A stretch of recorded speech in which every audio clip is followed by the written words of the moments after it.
What is up, Ivy Leaguers? Listen, I got a banger of an episode for you today. And that's right, it is the best time of the year because guess what starts this weekend? College football. Let's go. Round of applause for college football coming back this weekend. It's been a long time, all right? It's been a long time since we've had college football, and I miss it. I do. And obviously, it's only week 0, so there aren't some great games, but you know what? It's enough to get me to week 1. Okay? And actually, I think UNC and TCU play, so that's not a bad game right there. Obviously, North Carolina with Bill Belichick, and they got a new quarterback coming in there, Billy Edwards Jr. from Wisconsin, I believe, and he's a great quarterback, and they could be actually a team to watch out for this year. And TCU's had some good teams in previous years, and so it actually might be a fun game to watch. That game's also in Dublin, Ireland.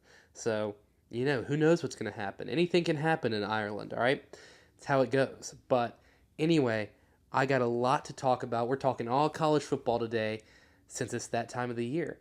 And obviously, I wanted to start off with a little week 0 quip about UNC and TCU. Another game, I think Virginia and NC State play, so that's an ACC battle.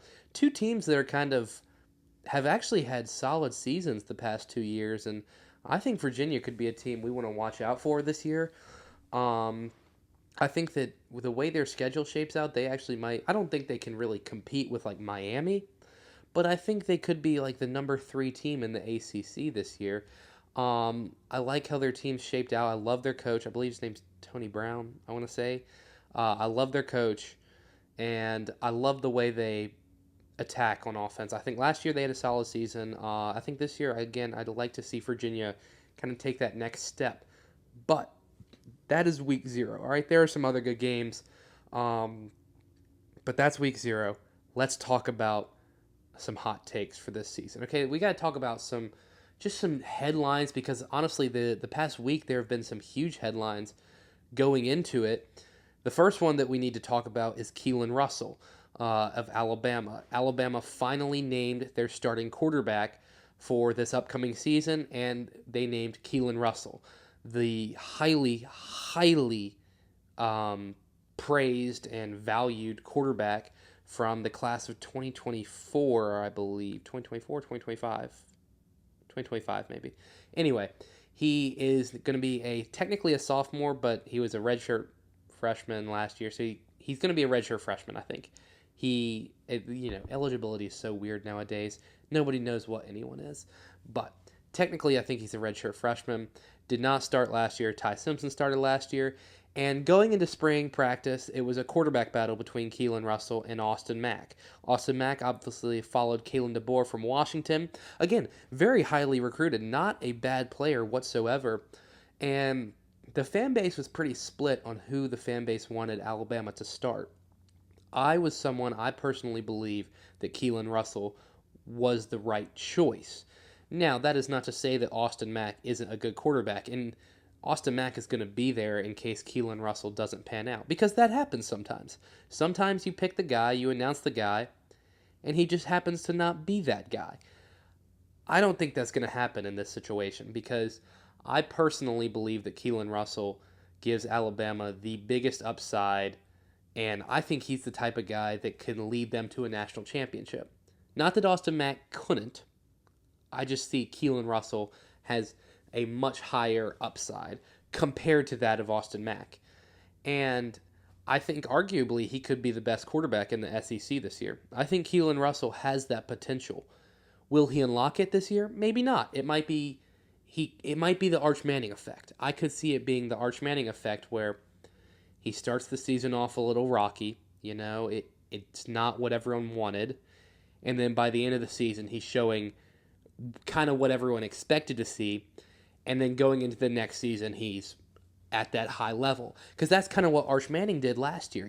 Everyone went into the season thinking Arch Manning was going to be the greatest player since, ever. And he wasn't. He struggled early in the season. By the end of the season, he found a rhythm, though, and showed that he's probably the top quarterback in the SEC.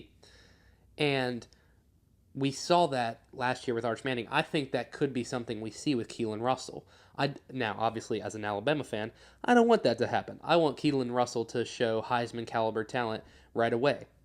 I don't know if that's going to happen. I hope it does. I really do. But I think Alabama right now that Keelan Russell has been announced their starter, I think all of a sudden the attitude on Alabama has shifted. Because going into fall camp, I think everyone was pretty down on Alabama. No one really kind of saw them as a threat anymore, especially in the SEC. No one really looked at them as this team can go to the national championship. No one thought that they could go to the national championship, except me. But no one really believed. And I think now that Keelan Russell has been named the starter, there seems to be a lot more positivity surrounding Tuscaloosa. And there seems to be that feeling of, well, maybe this team can do something. And I mean, I look at it this way. Paul Feinbaum said that Alabama will lose 3 games in the regular season. I don't see that happening. I think they'll beat Georgia. They play Georgia at home. Georgia has struggled against Alabama in the regular season, and I think Alabama will beat Georgia. I don't think they'll struggle with a team like Florida State again. I don't see them struggling with Tennessee. We'll get back to Tennessee, though. We have to talk about them. They just named a starting quarterback. The team that I really see them having a big-time struggle with is LSU.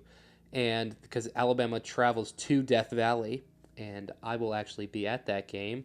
We're going to have a ton of podcast content from that. That's going to be a really fun one to do. But Alabama traveling to Death Valley will be the game on the schedule that I think defines Alabama's season. Because if Alabama goes in there, shocks the world, beats LSU, I think people look at them and say, this team can win a national title. Now, if they go in there and embarrass themselves and LSU runs all over them and destroys that run game that we don't know if Alabama even has a run game, then I think that'll be the type of season Alabama has, that they just can't quite get over the hump of the offensive line. Because here's the truth about Alabama, especially last season. Alabama was a great team last season. They had superstars at the skill positions. They had arguably a top 3 quarterback in college football.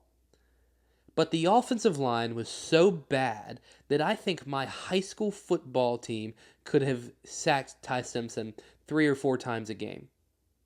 The offensive line was horrible. They had no run game. They had great running backs. No offensive line blocking. Now, I believe they're only returning 1 starter from that offensive line this year. And normally that would terrify me. But no. Everyone needed to go from that offensive line. It was not good. They had great individual players, too. Look, Caden Proctor was on that offensive line. Caden Proctor, it was a top 12 draft pick. But that doesn't mean that the offensive line was good.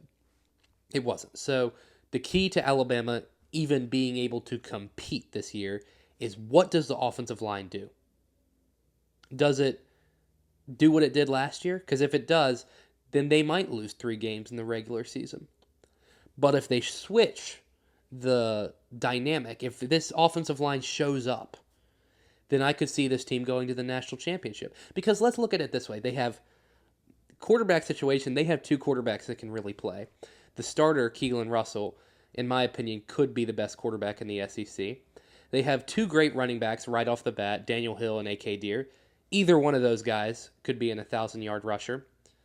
They have Ryan Williams, who I know people are down on Ryan Williams. He's still the receiver he was as a freshman. He is a stud, okay? They have Ryan Williams. They have Latsier Brooks, okay, who he kind of burst onto the scene late last year. Latsier Brooks is going to be a household name by the end of this season as a wide receiver. And they have plenty of other great wide receivers. They have Caleb Edwards at tight end. And those are skill positions everywhere. You look on the defensive side, they have the best secondary in college football. They're returning the best defensive back, Xavier Brown. They have guys like Dijon Lee. They have guys like Red Morgan. They have guys like Keon Sabb, Bray Hubbard. That secondary is elite. Okay? They have a solid defensive front with guys like Jan Pierre, guys like Jeremiah Bremen, London Simmons. They have a solid defensive front. At linebacker, I think they're pretty good this year. The big question mark is, what does that offensive line do? That's the question mark. And I think that's going to define Alabama's season. I hope that they show up and that they perform and that Alabama can establish that run game that will end up helping the passing game. Will it happen? I don't know. I truly don't. But I hope it does. And I think that if it does, this is a team we could see in the SEC championship. Because last year they made the SEC championship with the worst offensive line in the SEC and arguably in Power 4 football. Okay? They made the SEC champ. They made the playoffs. They won a playoff game with a horrible offensive line. What happens if that offensive line is actually good? I think that team would have gone to the national championship. I do. But that was last year. What happens this year? And I hope, like I've said over and over again in this episode, I hope that this offensive line can show up. For my sake, for my Alabama fans' sake. I think this offensive line, I hope it shows up, and that's going to be the key to the season for Alabama. Now let me take a sip of my drink at Sunley. Hey, go check this out, by the way. Very good. Sunley. All day. But let's go on to our next topic. Tennessee. All right, Tennessee announced their starting quarterback. They're starting a true freshman at quarterback for the first time in over 20 years. And that's a sketchy situation for Josh Heupel over at Tennessee. People are really high on Tennessee this year. I don't see it. I'm sorry. I just don't. Tennessee, what did they finish? I don't even know what they finished last year. I just know it was a disappointing finish to the season. And I don't understand the hype around Tennessee this year. Maybe they'll prove me wrong, but I just don't see a lot to be super proud of in Knoxville. And if I'm being honest, I don't see why these analysts like Paul Feinbaum are making them out to be some amazing team. I just don't. I think that Tennessee, obviously they have a new true freshman quarterback. That is not a recipe for success. In the history of the sport, true freshman quarterbacks have not panned out very well. There are a couple of exceptions, of course. There always are. But I don't know if that pans out for Tennessee. I think Tennessee loses 4 games in the regular season. Okay, maybe that might be harsh. Not really. I think that Tennessee could easily lose 4 games in the regular season. I don't think they'll beat Alabama. I don't think they'll beat Georgia. Who else do they play? I mean, even Vanderbilt's going to be a tough game for them. Vanderbilt's not bad this year.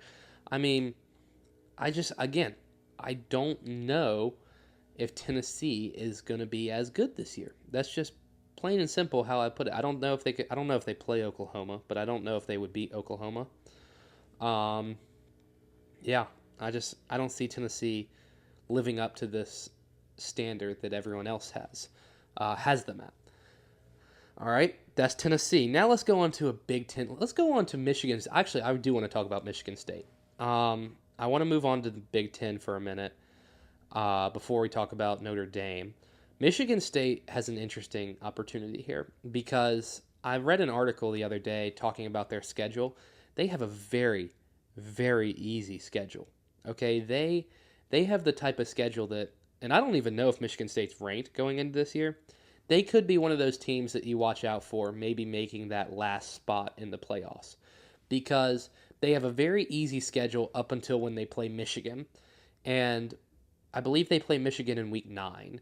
They could easily be 9-0 going in to play Michigan, and I actually like what they have at their quarterback position. I like their skill players. I kind of like their defense, and all I'm saying is I'm not going to dive into super great detail about Michigan State because I don't have all the details, but I've done a little bit of reading on them, and I really like what I'm seeing.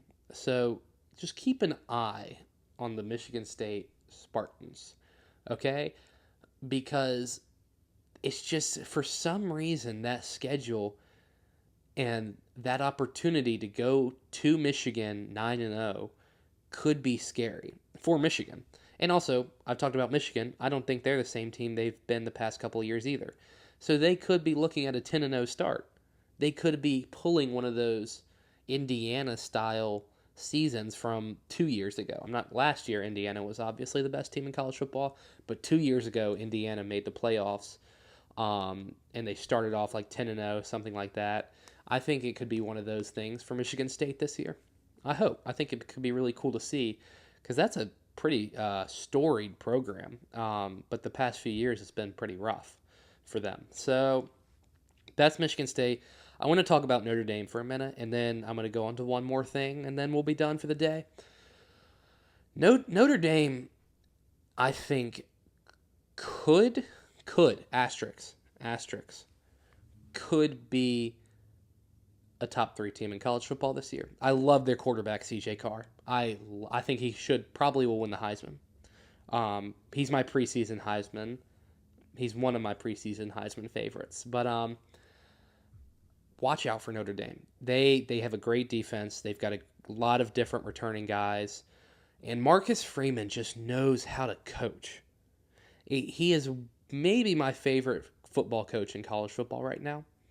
He just knows how to coach. He knows how to get his guys amped up. The only reason I don't know if Notre Dame could win the national championship is because they play such a cupcake schedule. It's so frustrating because they play such a cupcake schedule.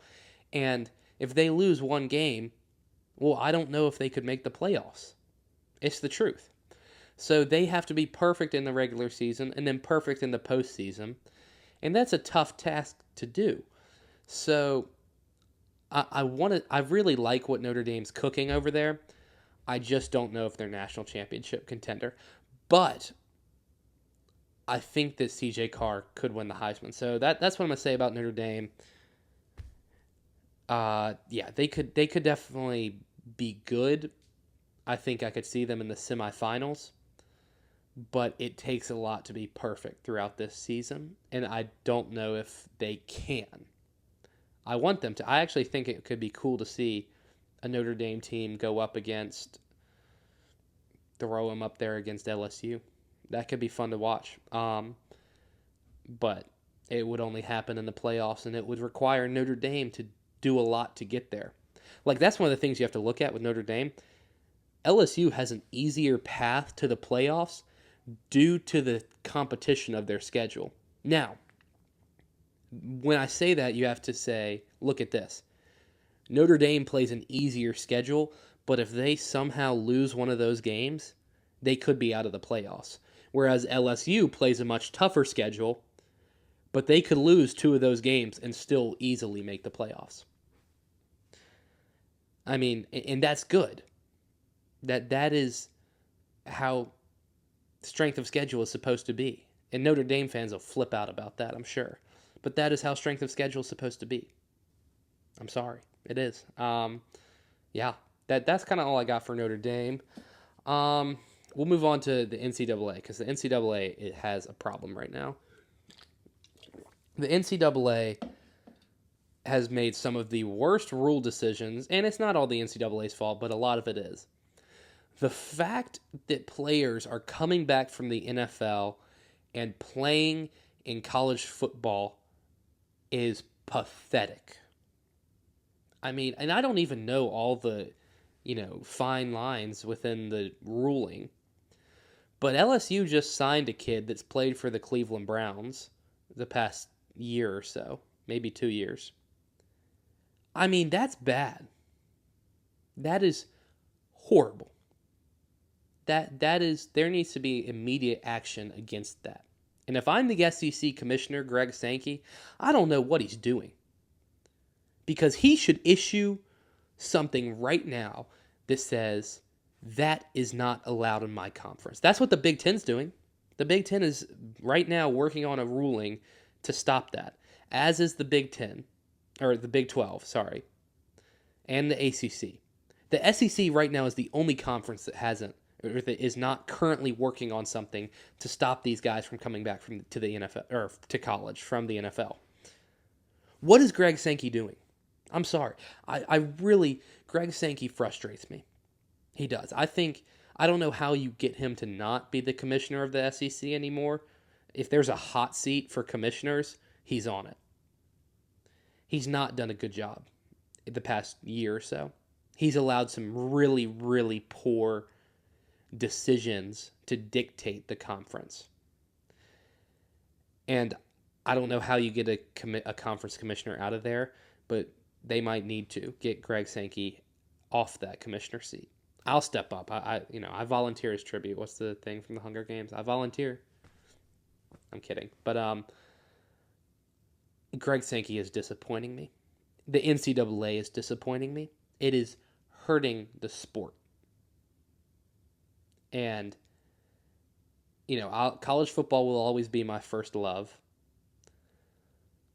But when you see someone you love doing something that's just destroying them and it hurts you, you still love them. They're still, that person that you love.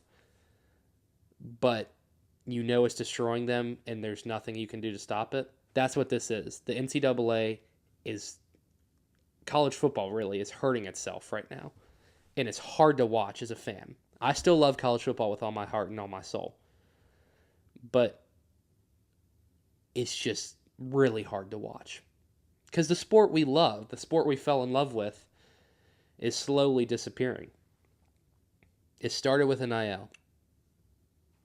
And I've always been someone that believes that college athletes should get paid. Just not by the schools. That's all I gotta say. Just not by the schools. That's all I got on that topic. But other than that, let's be happy that college football is starting. All right?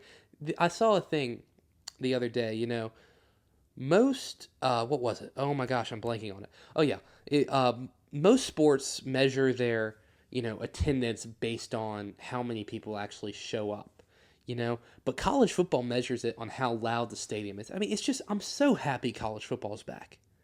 I mean, you'll see Titans clash. You'll see, whatever. You get to watch College Game Day on a Saturday morning.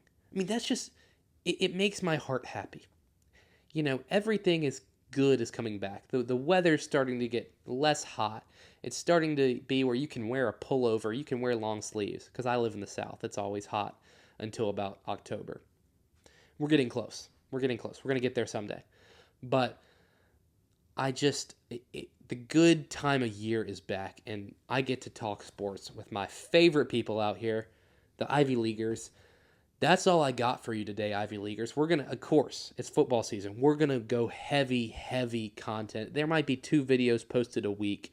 I want you to keep watching, keep subscribing, keep liking, keep commenting. Throw me your hot takes, because I'd love for you to comment a hot take and then have me review it the next episode. That's what I want to see, ultimately, from this kind of back and forth with me and the fans. But other than that, Ivy Leaguers, I got nothing else for you today. Make sure you hit that like and subscribe button. But other than that, this is Ivy Taylor signing off. Good night.